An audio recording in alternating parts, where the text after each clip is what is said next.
where we put you on an app. This is Ron Costa broadcasting live from the Mappable USA studios in Las Vegas, Nevada.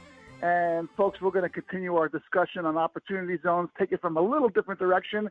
So before we do that, let's talk to Vicki Hutchinson from the QOZ Marketplace. Vicki, how are you today? Fabulous, Ron. Fabulous, like I am every day. Fabulous. And this is the reason we live in Vegas, Ron, right? Because the weather is perfect. Cool in the evening, cool in the morning, barely warm during the day. It's why we suffer through those hot, terrible weeks of summer just so we can get to this part. And today, and in coincidence with that, we have one of our favorite guests on our podcast talking about opportunity zones and how to be creative. So I think we should just, get right into it. Sounds good to me. So let's bring back Gerry Reihsen. Gerry, how are you doing today? I'm doing great, thanks. I'm not quite as fabulous as Las Vegas, but in Dallas, things are nice, and we have a very robust economy here. Vegas, I think, is moving toward that kind of robust economy. So Vegas is a place with a lot of future. If you were looking at starting a career, Vegas wouldn't be a bad place at all. No.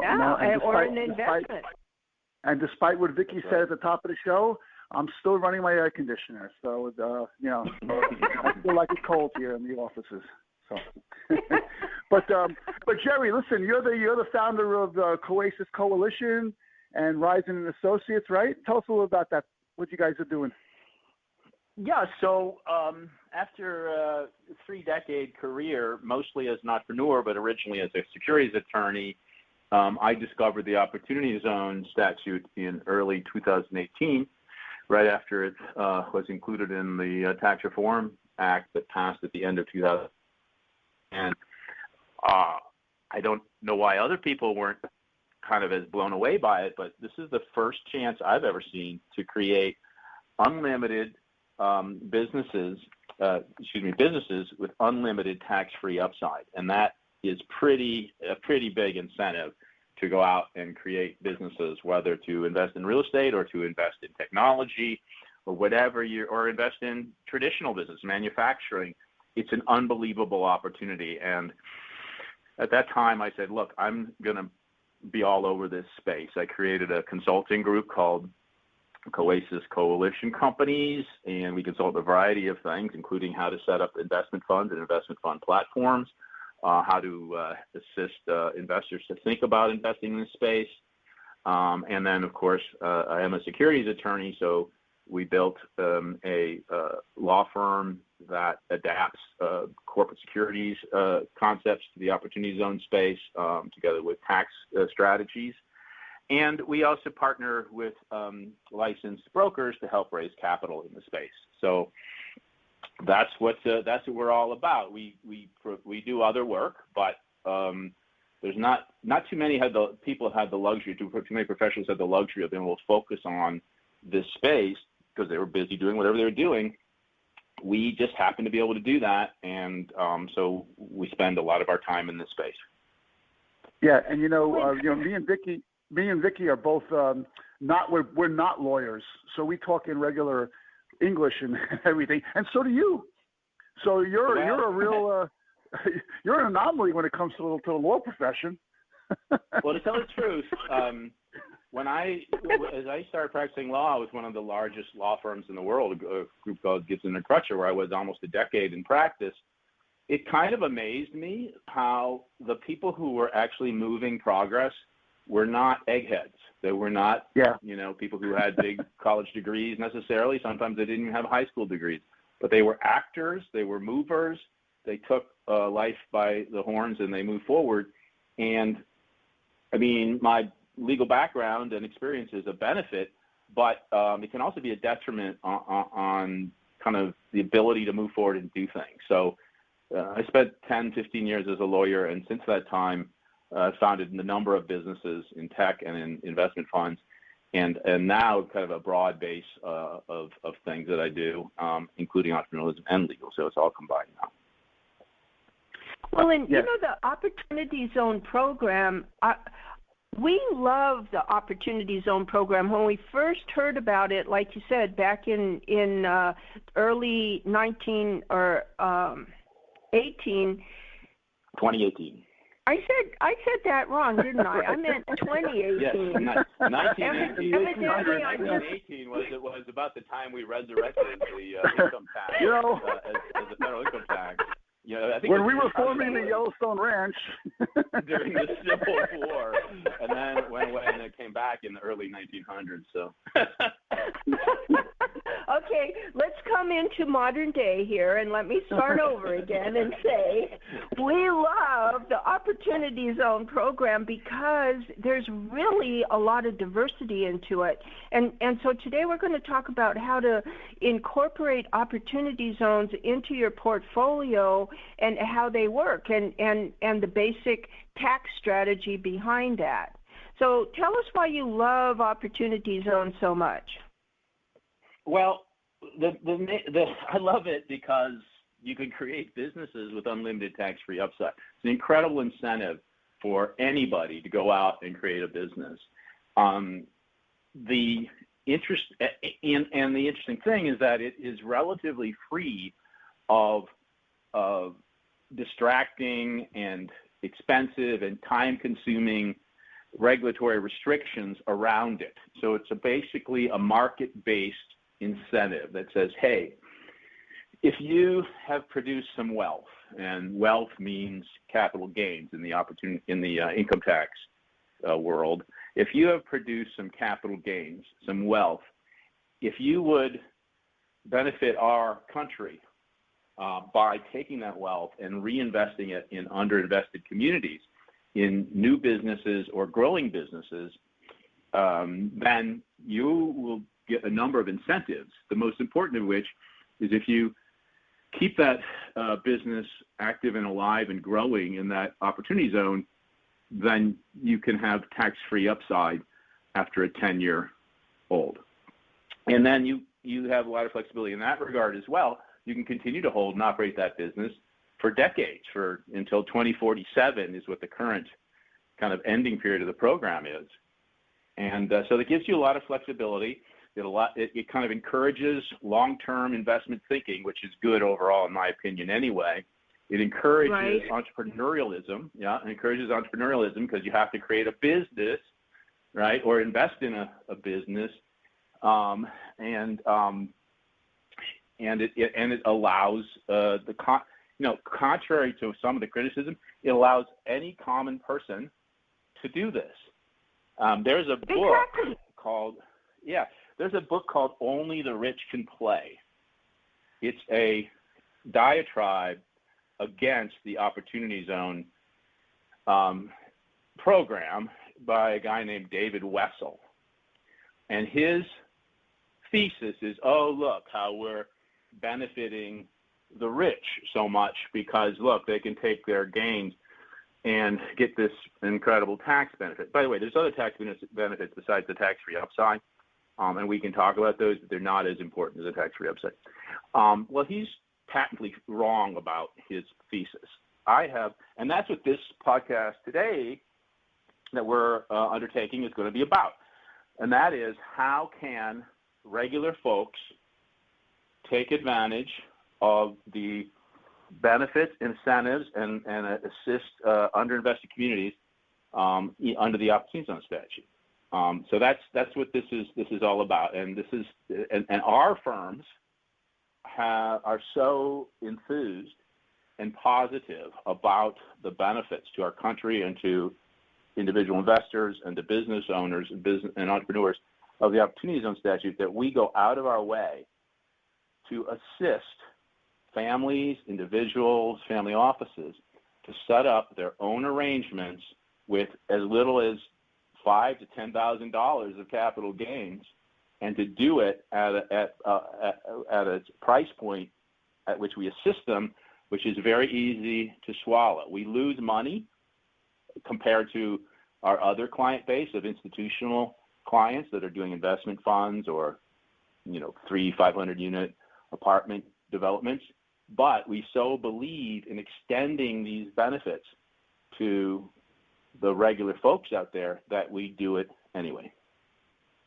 Well, everybody, if you have an investment, even if it's in a 401k or a retirement plan, everybody generates capital gains at some point at some level, but primarily you just throw it back in and reinvest it again and do the same thing over and over again. This gives you a lot more creativity and a lot more potential in what it can do for you and your money. And at the same time, for the people that live in the opportunity zone that you're investing in, you give them a higher quality of life. It kind of is a full circle effect.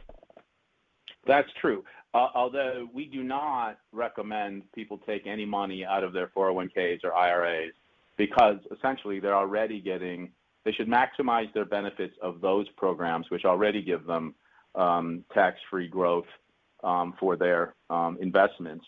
What we advise is that, look, many people have investments in apartments or condos or homes that they lease out, or they have some crypto investments, or they have some stock investments. So we advise, look, those personal investments or investments through your companies, and many people are selling companies and such, take those gains and use the Opportunity Zone statute for your benefit and for the benefit of the country in the manner that it was designed to act. So with that, would you like to talk about how we envision what we call captive Opportunity Zone investment vehicles?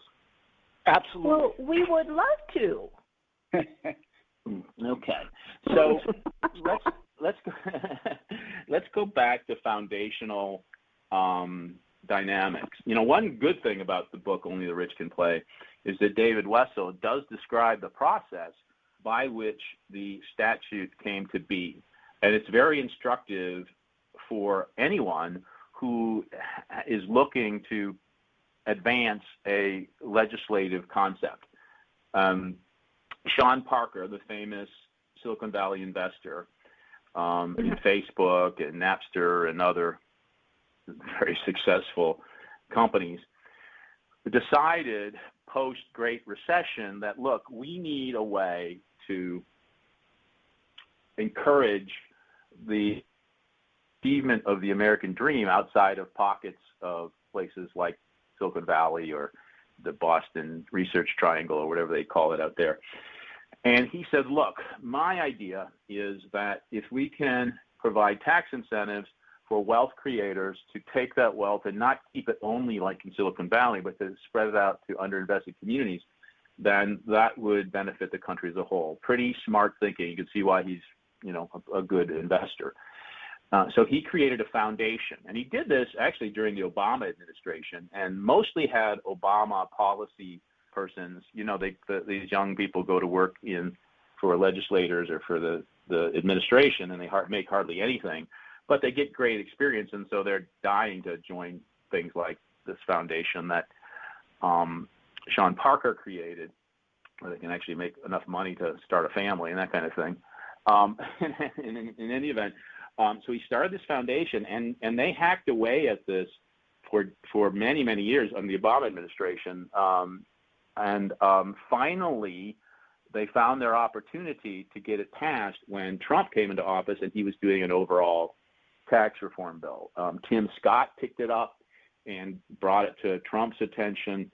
The fella Cory Booker got on board, so it was very bipartisan. It was actually more, and it was actually, if you look at the original legislation, the sponsors were mostly Democrats. There were some Republicans. Republicans weren't against it, but of course, his foundation had been Democrat-based anyway, so they had more persons who knew of it and had supported it, Democrats.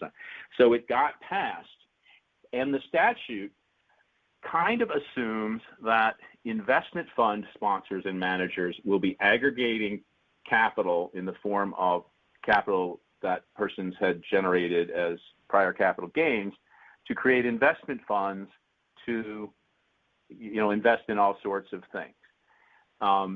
The statute requires I wouldn't say complex, but at least a prescribed structure where you have a holding company called a qualified opportunity fund, where you put your capital gains into it, the investors do, and then their holding period for the 10-year period starts then.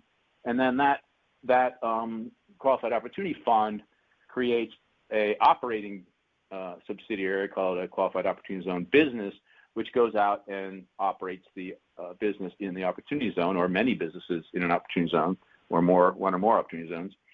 That qualified opportunity zone business has been given a lot of good flexibility under the rules that were adopted by the IRS and the Treasury Department to be able to reasonably operate and do things like invest in real estate developments and rental real estate, to invest in tech companies, to invest in any companies with some exceptions, very minor exceptions, which you can always find a way around if you want to invest in those businesses.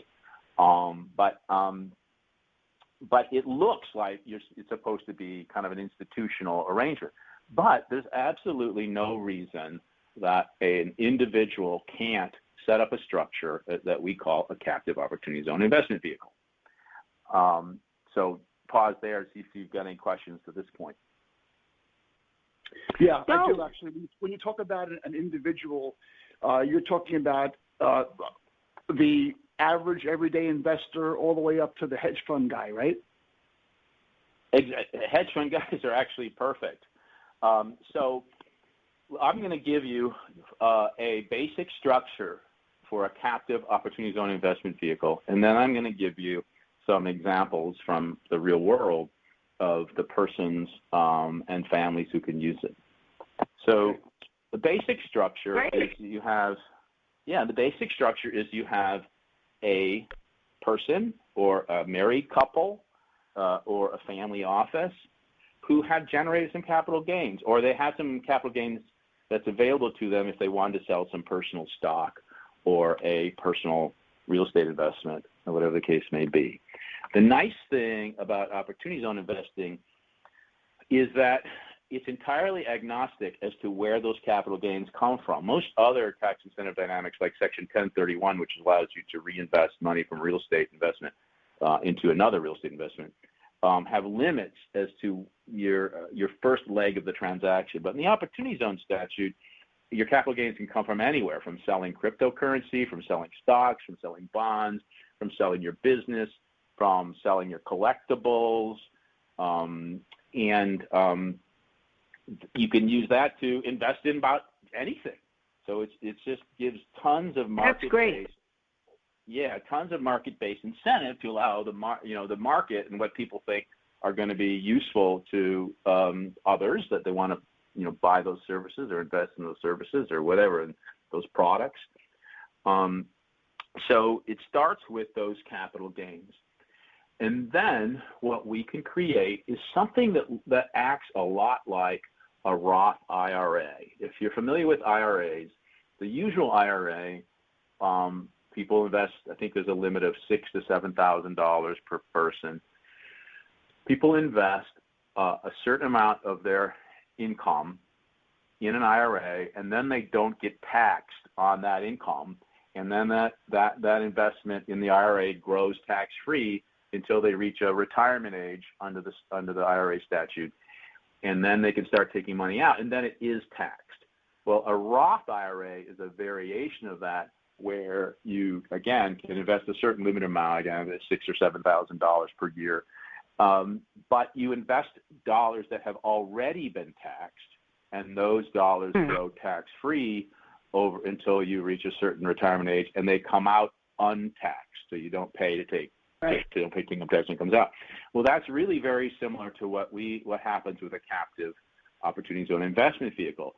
You put in your capital gains dollars, those gains will be taxed. Now, the nice thing is there's some deferral of that taxation right now until 2026, but you're going to be taxed on those tax dollars.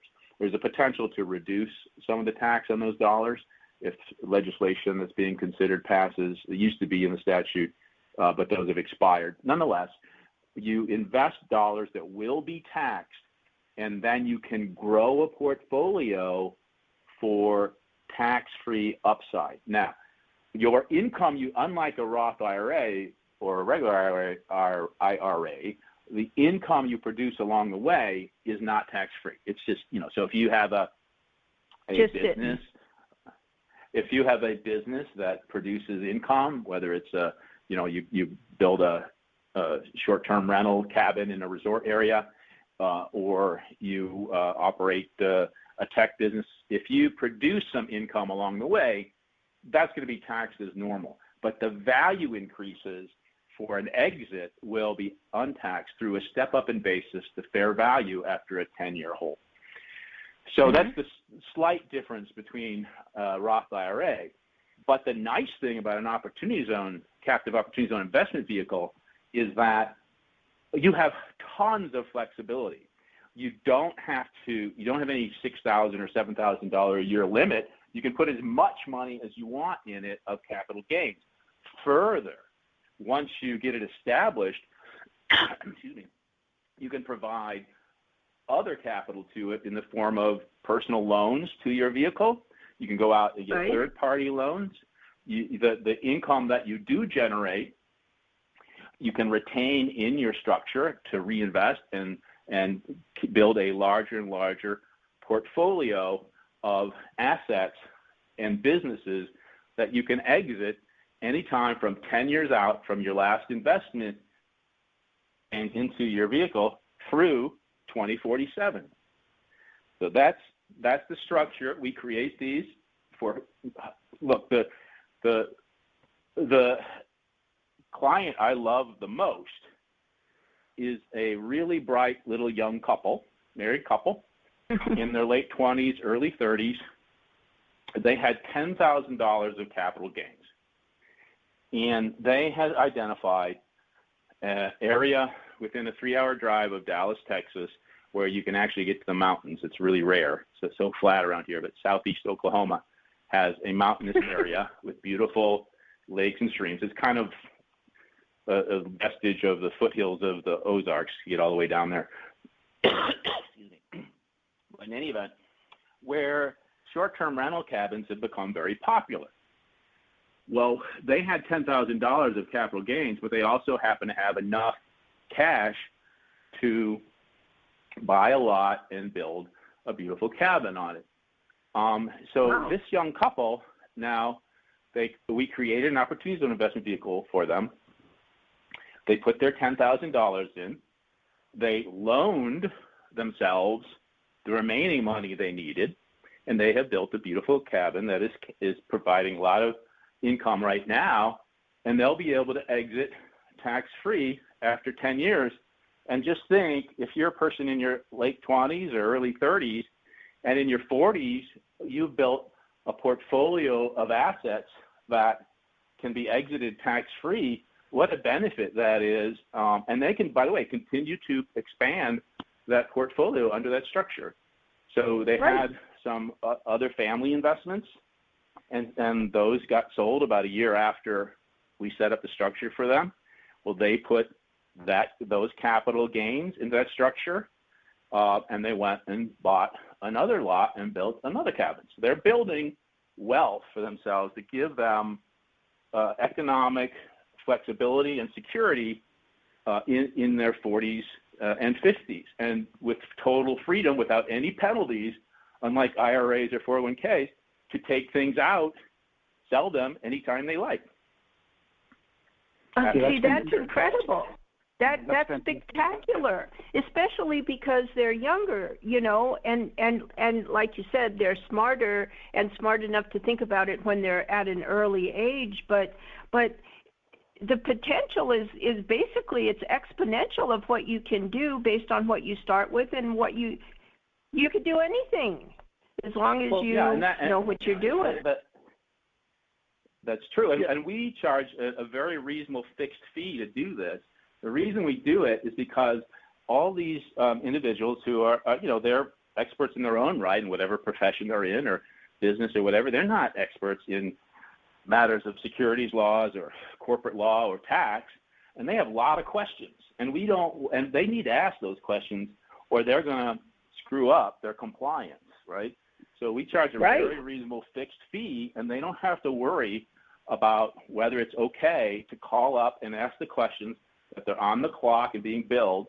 No, they've already paid their fixed fee, and through the initial startup and getting things invested, and frankly, nudge, nudge, wink, wink. I continue to answer people's questions afterwards, burns up on my time.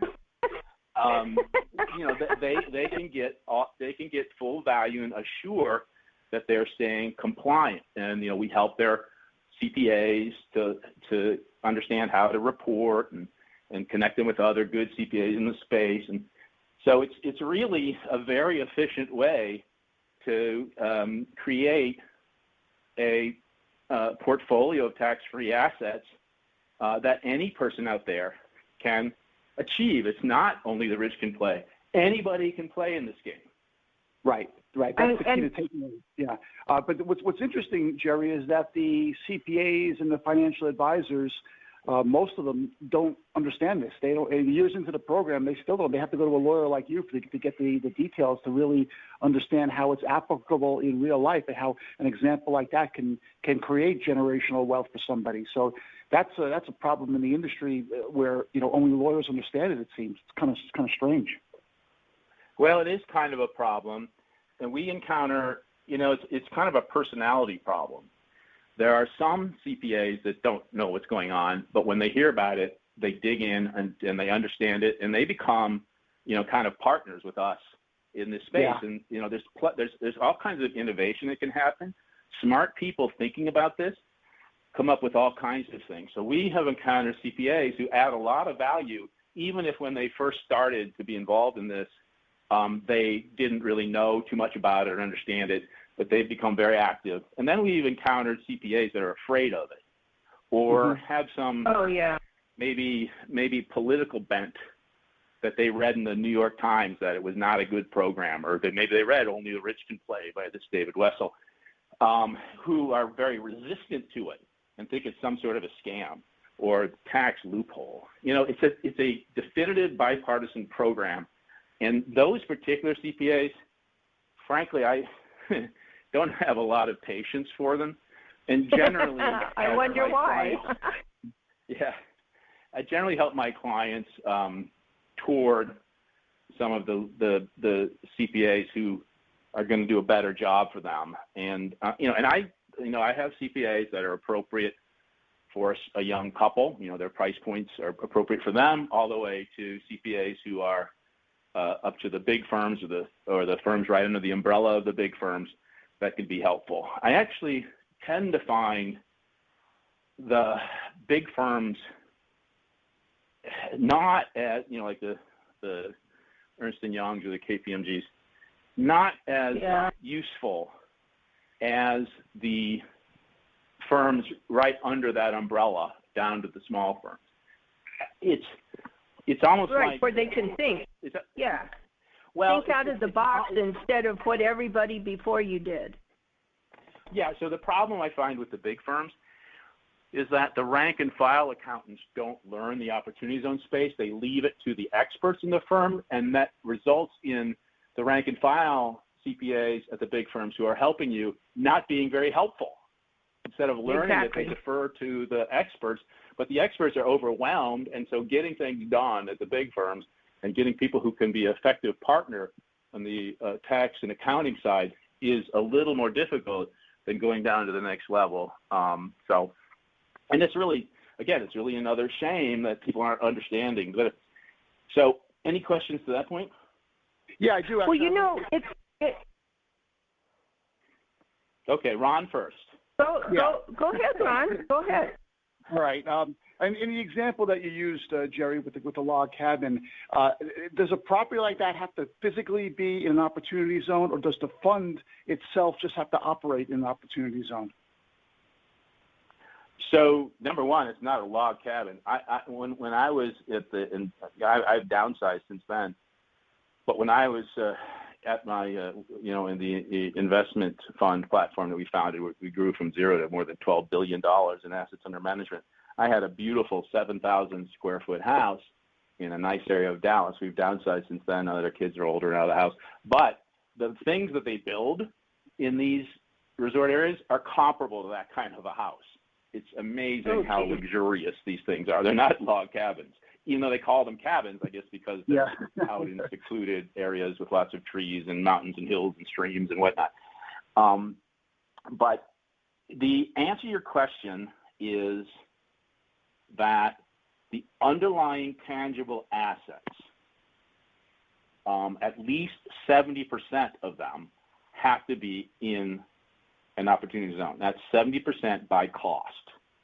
So that actually gives you a lot of flexibility. So as you build a portfolio of tangible assets, when the tangible assets could be, you have a business, a manufacturing business, and it's got all kinds of equipment and leased space or owned real estate or whatever, or it can be real estate investments. It doesn't matter.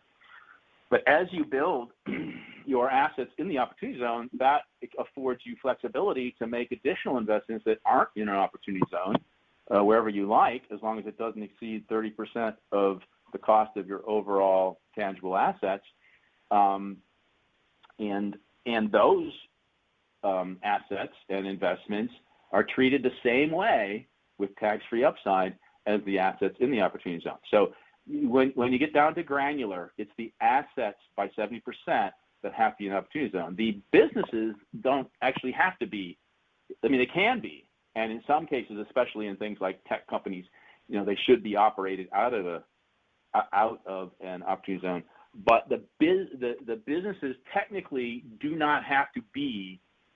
You can operate them from any place as long as their assets and their revenue, 50% of the revenue, gross income they call it, excuse me, has to be generated from the opportunity zone. So those are the two major opportunity zone connection rules. One, 70% of your tangible assets have to be qualified assets in an opportunity zone. And two, 50% or more of your revenue has to be attributable to the opportunity zone. So if you have a real estate asset, that's a no-brainer because all of its revenue, if it's in an opportunity zone, is attributed to the opportunity zone. If you have a global business, well, which you can easily do, you could create Google right now in an opportunity zone, and 10 years from now you'll have billions of dollars of tax-free value.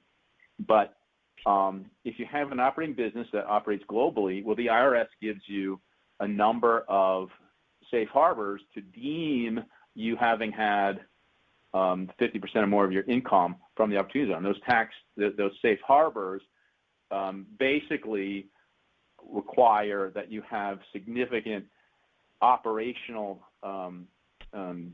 dynamics within opportunity zones. So if you're producing software, 50% by cost or by hours of your personnel for the business have to be in the opportunity zone, or something like a corporate headquarters test, which says that, look, the tangible assets and the administration of your business in the opportunity zone are essential for 50% or more of your revenue. So basically it's a corporate headquarters test. That is, without the head of the snake being in an opportunity zone, maybe that's not a good analogy. Doesn't mean anything. Yeah. Without the corporate headquarters that has the CEO and the accounting and the marketing functions and things like that, if they're in the opportunity zone, that you're gonna deem your revenue to be all from opportunity zone. So that encourages companies to move their headquarters to opportunity zones. And I'll tell you examples of this. We've had companies where they need to relocate their headquarters. They're growing, and the founders, who have generated some wealth, what they will do is they will buy land in an opportunity zone. They will then build a corporate headquarters. Then they will lease that corporate headquarters to their company, and the lease is good enough to be considered tangible property. So you have to have, like I said, 70% of your tangible property, and your tangible property can be owned or leased. You value a lease based upon discounted cash flow of the lease payments. So now that they put their company in that headquarters, that company is now an opportunity zone company. They've got their president, they've got their operations there. Now that company grows tax-free, as well as the founder's investment in the real estate. So a typical example. Exactly. And now, Vicki, you had a question before we close this out? What did you want to say? Well, I was just going to ask Gerry, if opportunity zones, do they work well in conjunction with other tax-deferred real estate vehicles like a real estate trust or a 1031 exchange, or even families that have family trusts with real estate assets inside them? Do they like work together or no, not so much? They do or work can together. You use them together? Yes, they do work together very well. As the initial generation of capital gains, you have to choose if your capital gains derive from real estate. You're going to have to choose whether you want to undertake a 1031 investment or an opportunity zone investment. Although I have assisted persons who are doing a 1031 with a portion of their proceeds, and with the remainder they're doing an opportunity zone investment. So you can split it up. But once you've got the vehicle in place, you can buy and sell. You don't have to hold your underlying assets for 10 years. You can use 1031 so you've created a real estate investment under your vehicle, and 10 years hasn't passed yet, so you can't have a tax-free exit. Well, you can sell and do a 1031 within your opportunity zone vehicle to continue to do that holding period. Also, if you're going to look for historical tax credits, we've got clients who do this, or low-income housing tax credits, all that stuff can still be used underneath the vehicle. One thing I wanted to go back and say as well is that many people put these in their estate planning arrangements under revocable trust or irrevocable trust. There's a lot of estate planning options for using the Opportunity Zone program.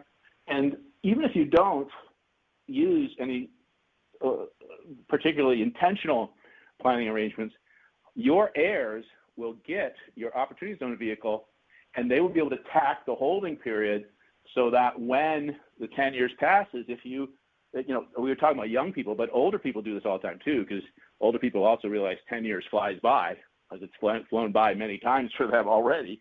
But we have as many people in their 60s doing this as people in their 30s and 40s, because number one, people in their 60s expect to be around another 20, 30 years, number one.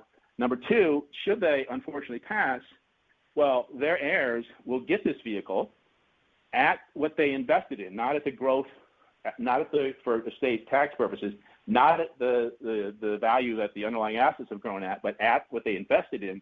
They'll take that, and then they'll continue to hold, let's say the holding period up to this time had been 6 years. They'll continue to hold 4 years or longer, and those heirs will get that tax-free exit.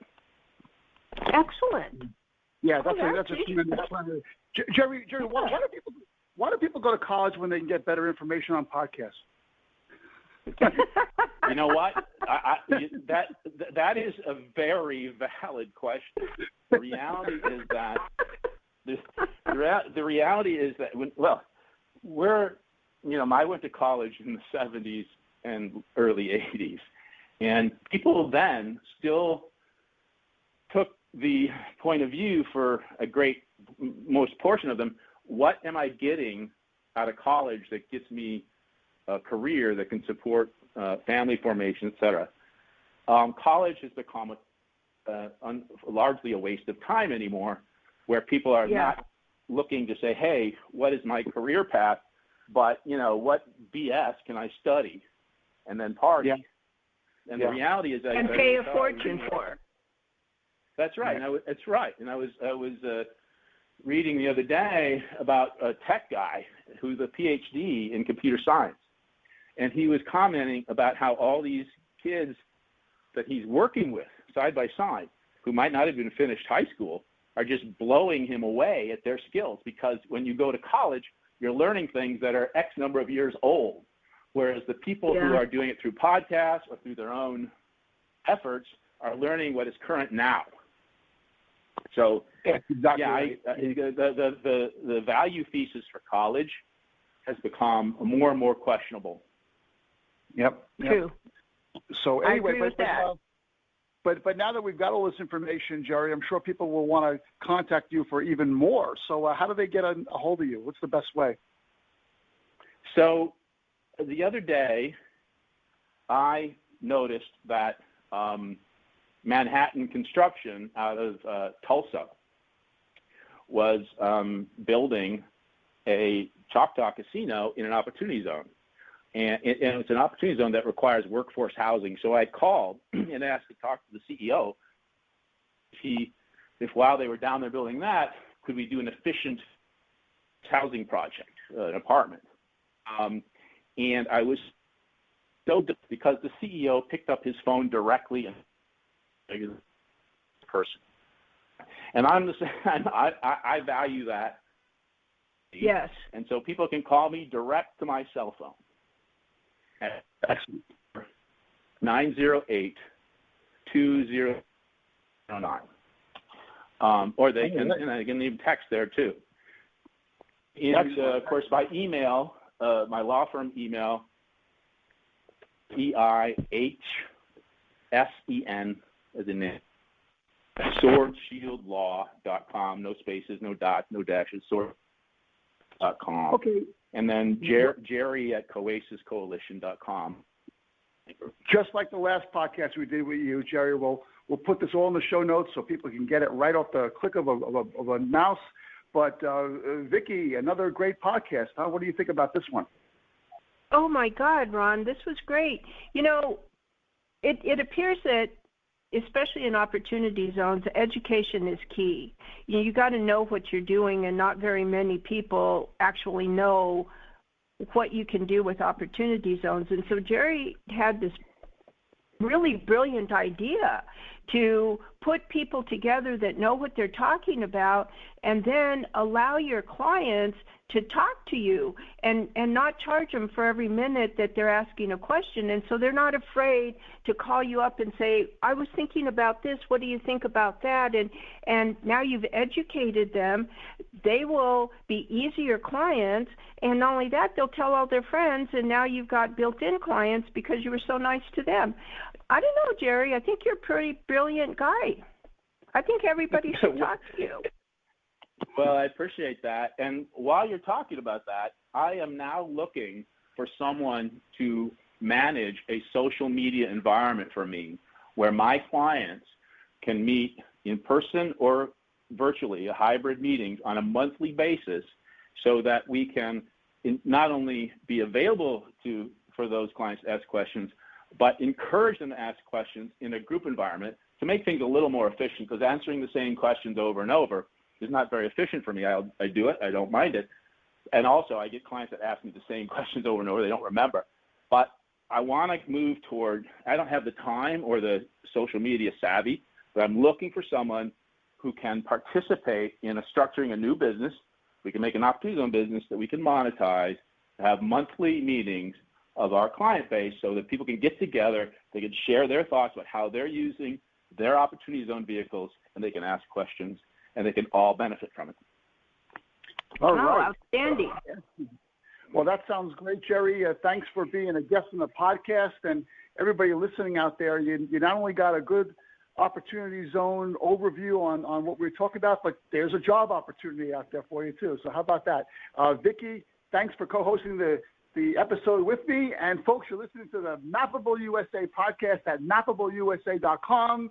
Go to that homepage, scroll down, you'll see all our syndication sources. Just pick the one you like best, subscribe, and you'll never miss another one of our episodes. And folks, if you want to be a guest on the show, like Gerry was saying, there's a guest tab. Fill that out. We'll see what we can do about getting you on the show. And if you like what you heard today, send us an email at info@mappableusa.com, or just leave a comment on whatever page you're listening to this on right now. So thanks for listening. Thanks for your support. We'll be at you next time with another Mappable USA podcast. Have a great week, everyone.